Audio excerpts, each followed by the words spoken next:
Good morning students. We are doing employment and unemployment chapter. ठीक है, इसमें बच्चे ज़्यादातर ना वैसे डाटा ही है। तो अभी फ़िलहाल तो अब हमने कल करा था, मीनिंग्स करे थे मोस्टली। तो आज है देखो कि self employed and hire worker in India, अब इनकी कैटेगरी कैसी है। इन्होंने urban area and rural area दो लिए हैं, urban worker and rural worker. अब आप देख रहे हो कि अर्बन जो वर्कर्स हैं, अर्बन एरिया में आप लोग खुद अंडरस्टैंड कर सकते हो, ज़्यादा हायर्ड वर्कर हैं, नौकरी करने वाले लोग हैं, है ना। और जो ज़्यादा रूरल एरिया है वहाँ पे ज़्यादा सेल्फ एम्प्लॉयमेंट वाले लोग हैं। और इसका कारण आप जानते ही हो, ठीक है ना, कि वहाँ पे मोस्टली आपको ही पता है कि मोस्टली जो रूरल एरिया है वहाँ पे लोग अपना काम करते हैं, लाइक एग्रीकल्चर हो गया या और छोटे मोटे काम हो गए, ठीक है ना। आपके डायरी प्रोडक्ट्स पे डील करना, है ना, एनिमल से डील करना, पोल्ट्री फार्म, फिशिंग, ये सब चीज़ें हैं ना अर्बन रूरल एरिया में। एंड अर्बन में लोग ज़्यादातर एजुकेटेड होते हैं थोड़े बहुत, तो मीन्स वो ज़्यादा हायर्ड और किसी के अंडर जॉब्स वगैरह करना प्रेफर करते हैं।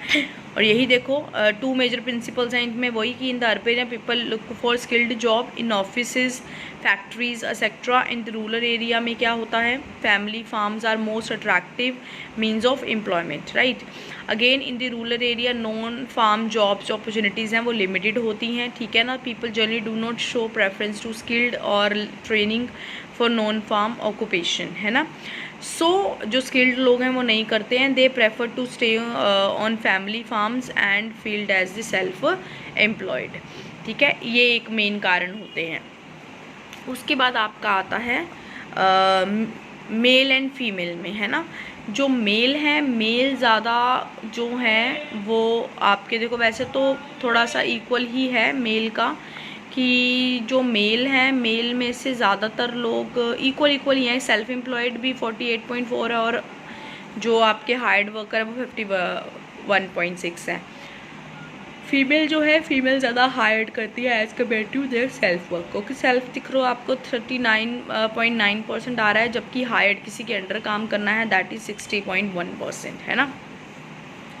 कारण यही है कि हम लोगों को पता है कि जो self employment is almost as important source of livelihood as the wage employment, right. जो वुमेन्स होती हैं वो obviously is more significant source of livelihood than men, womens के लिए, है ना, किसी के अंडर जॉब करना, क्योंकि वो अपना बिजनेस कम ही खोल पाती हैं, है ना। तो इसलिए जो फीमेल्स हैं वो ज़्यादा कौन से होते हैं, वो हायर्ड होती हैं, और जो मेल है उनका दोनों का बैलेंस ही है सेल्फ एम्प्लॉयड एंड हायर्ड के एरिया में। उसके बाद है आपका next is occupational structure and distribution of workforce by industry. अब primary sector include agriculture, forestry, ठीक है, लॉगिंग, फिशिंग, माइनिंग, ठीक है, ये सब होता है आपके प्राइमरी सेक्टर में। सेकेंडरी हमें पता ही है, manufacturing, construction, electricity, gas, water supply, ये सब होता है। एंड टर्शरी में हमारी सारी सर्विसेज आ जाती हैं, ठीक है ना। ये तीन बेसिकली कैटेगरीज होती हैं हमारी, टर्शरी, सेकेंडरी एंड प्राइमरी। अब इनका डिस्ट्रीब्यूशन कैसा है, मेजर हमें पता ही है, हमारा जो पॉपुलेशन है वो कहाँ वर्क करता है, that is in the primary sector, that is 46.1। Secondary में है 21.8 एंड सर्विस में है 32.1। Heavy dependence on the primary sector है, ये हमें पता ही है, और ये is a sign of backwardness है, क्योंकि as the productivity level is very low in this sector and accordingly structure of wage rate is not much beyond the subsistence level of life, कि सिर्फ अपना उनका सर्वाइवल ही होता है, उससे ज़्यादा उनको वेज नहीं मिलती, और ये एक अच्छा साइन नहीं है। अब ऑब्वियसली इसके लिए यही उन्होंने जो ऑब्जर्वेशन यही करी है कि ज़्यादातर प्राइमरी सेक्टर में है, डोमिनेटेड बाय फार्मिंग है, और टर्शरी में इतना है, और आपका सेकेंडरी में 21.8 है। अब इसका कंक्लूजन यही आया कि जो more people are dependent on the primary sector और प्राइमरी एक्टिविटीज़, है ना। टर्शरी और सेकेंडरी में इतना ज़्यादा नहीं थी ग्रोथ, तो ये साइन ऑफ बैकवर्डनेस ही था। Greater employment in primary sector थी, जबकि वहाँ पे प्रोडक्टिविटी बहुत ज़्यादा लो थी, बट फिर भी सेकेंडरी और tertiary sector have failed to generate ample, मतलब sufficient amount of job opportunities, again backwardness का साइन ही है। and secondary sectors are lagging behind even from this tertiary sector also. tertiary sector फिर भी कहीं ना कहीं लेवल पे सेकेंडरी से थोड़ा ज़्यादा ही था इंडिया में, उसकी ग्रोथ थोड़ी सी फिर भी ठीक थी. इंडस्ट्रियलाइजेशन अभी फेल हो चुकी हैं, वो इतना ज़्यादा अच्छे से ग्रोथ नहीं कर रही.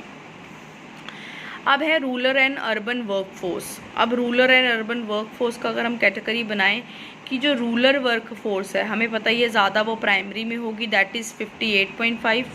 ठीक है, सेकेंडरी में 19.5 और सर्विस में है आपकी 22. बट अर्बन पॉपुलेशन प्राइमरी में कम है क्योंकि वो पढ़े लिखे होते हैं, शहर है, वहाँ पे इतनी खेती बाड़ी नहीं होती, वो है 7.8. सेकेंडरी में है 28.9 एंड आपका जो टर्शियरी सेक्टर में दैट इज़ 63.3. ठीक है बच्चे, इनके कंक्लूजन जरूर याद करना. आपको लगेगा इतना डाटा है कैसा याद करना है, बट कंक्लूजनली माइंड में आपको फिर भी याद हो जाते हैं थोड़ा सा. अब ऑब्जर्वेशन यही थी कि mainly more workforce in the primary sectors are belong to the rural areas and, ठीक है ना, ज़्यादा, और in the urban areas they are largely engaged in secondary and tertiary sector, and tertiary sector is taking lead over the secondary even in the urban areas in the source of employment. कारण यही है कि banking, insurance, trade, commerce, health, education, ये facilities बहुत ज़्यादा developed हो चुकी हैं और these are comes under after the globalization और these are come under the your tertiary sector. ठीक है ना. और सेकेंड ये there is a significant lack of non farm job opportunities in the rural area which is why the rural population is against more in the primary sector, है ना, क्योंकि वहाँ पर विदाउट फार्मिंग और एग्रीकल्चर इतनी ज़्यादा job opportunities नहीं हैं. अगर हम बात की जाए अब डिफरेंट सेक्टर्स में कि male and female workforce across different sector. अब अगर बात की जाए प्राइमरी सेक्टर में मेल प्राइमरी सेक्टर में है 45, 91 सेकेंडरी, 19 सेकेंडरी, 25 टर्शरी एंड 10 इनके अलावा कहीं पर, है ना. फीमेल में है primary 57, 14.9, tertiary 18.9 and other 9.6. So ultimately इसमें से क्या दिख रहा है, अगेन वही कि ज़्यादा पॉपुलेशन नो डाउट मेल और फीमेल दोनों की प्राइमरी सेक्टर में है, बट येस फीमेल की पॉपुलेशन जो है more engage to primary sector as compare to male. ठीक है, बाकी तो मिलता जुलता ही था कि primary activities of the production are confoundly large to rural area और mobility of women in the rural area is extremely low क्योंकि they would prefer to do job close to their homes. तो वो mostly wage rate जो उनको लो भी मिलता है तो भी वो वहाँ पे जॉब कर लेती हैं और प्राइमरी सेक्टर में ही ज़्यादातर जॉब करती हैं. उसके बाद है only a modest change in occupation structure, जो है 15-16 तक सिर्फ थोड़ा सा चेंज आया. प्राइमरी 72 था 46 हो गया. ठीक है, मॉडेस्ट चेंज क्या हुआ, सेकेंडरी 10 से 21 हो गया, टर्शरी 17 से 32 पॉइंट कुछ हो गया. ये आपका ऑक्यूपेशन स्ट्रक्चर में चेंज आया. आप फर्स्ट एक ये पढ़ते हो ईव ऑफ इंडिपेंडेंस में फर्स्ट चैप्टर में, सेकंड आपने यहाँ पढ़ना है 2015-16 के डाटा के अकॉर्डिंगली गिवन है. अगर और ज़्यादा लेटेस्ट मिलता है तो you can update your knowledge with the latest data also. ठीक है, सो ये आपका स्ट्रक्चर चेंज था. अब बात आती है डेफिनेशंस की, दैट इज़ जॉबलेस ग्रोथ क्या होती है. बच्चे जॉबलेस ग्रोथ है जिसमें नो डाउट इकोनॉमी का जीडीपी तो इंक्रीज़ कर रहा है, नो डाउट, बट वो जीडीपी इंक्रीज़ कर रहा है without the generation of employment opportunities but through the better technology. ठीक है ना, कि increase in the level of output is achieved in 2 ways. 2 तरह से हो सकता है वैसे तो, कि एम्प्लॉयमेंट इंक्रीज़ करो और टेक्नोलॉजी बेटर करो. ठीक है, लेवल ऑफ जीडीपी अगर इंक्रीज़ करना है या आउटपुट इंक्रीज़ करना है. बट जॉबलेस ग्रोथ का मतलब है when the level of output is increased but without any the increasing the employment opportunities but with the better technology. कि अच्छी ज़्यादा मशीनें लगा ली हैं तो ज़्यादा आउटपुट प्रोड्यूस हो रहा है, बट लोगों को तो नहीं जॉब मिली, लोगों को जॉब नहीं मिली, लोगों के लाइफस्टाइल इम्प्रूव नहीं हुआ, तो इक्वल डिस्ट्रीब्यूशन नहीं हुआ. इन जैसे कंट्री लाइक पुअर कंट्रीज़ है वहाँ पर तो बेसिकली बहुत ज़्यादा अनएम्प्लॉयमेंट है, तो ग्रोथ होनी चाहिए meaningful only when it associated with the greater opportunity of employment.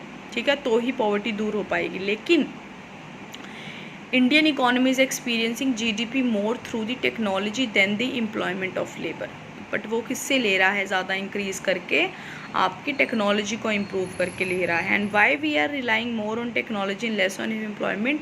इसका कारण यही है कि ऑब्वियसली टेक्नोलॉजी है, उनसे जो भी प्रोडक्शन होता है वो ज़्यादा एफिशिएंट होता है rather than greater use of man power, है ना। कि टेक्नोलॉजी से हम ज़्यादा वेस्टर्न टेक्नोलॉजी से बहुत ज़्यादा इन्फ्लुएंस हो गए हैं, और जब हम टेक्नोलॉजी से कोई चीज़ प्रोड्यूस करते हैं तो डेफिनेटली उनका प्रोडक्शन बहुत ज़्यादा आता है मैन पावर को यूज़ करे बिना, ठीक है।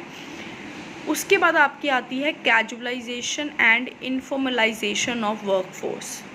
अब कैजुअलाइजेशन होता है बच्चे वो वर्कफोर्स जिसमें बेसिकली आप काम करते हो but you are not getting some social future securities, ठीक है, लाइक PF और पेंशन वगैरह, ऐसा सब नहीं होता।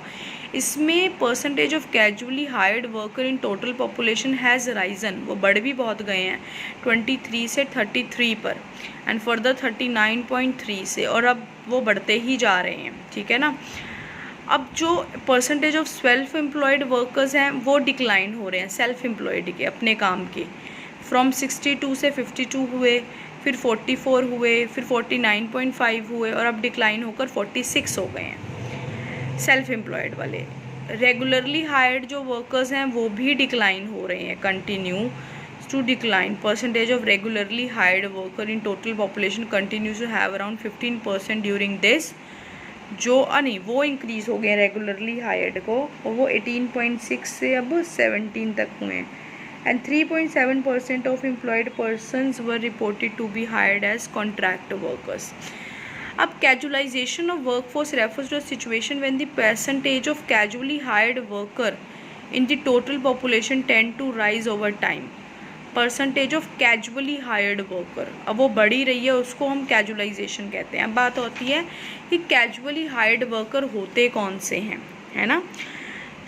बच्चे ये हमने डाटा से पता लग गया है कि कैजुअली हायर्ड मतलब जिनको आप परमानेंटली हायर्ड नहीं करते हो, जिनको, वही मैंने बात बोली कि कैजुअली कर लेते हो, मीन्स वो आपके पक्के और परमानेंट वर्कर्स नहीं होते, और आजकल जॉब्स ऐसे ही निकाल के दे रहे हैं वो, कि जिनको PF ना देने पड़े, जिनको आप पक्की पेंशन और ये चीज़ों पे ना उनको लगानी पड़े, तो कैजुअली हायर्ड करते हैं उनको।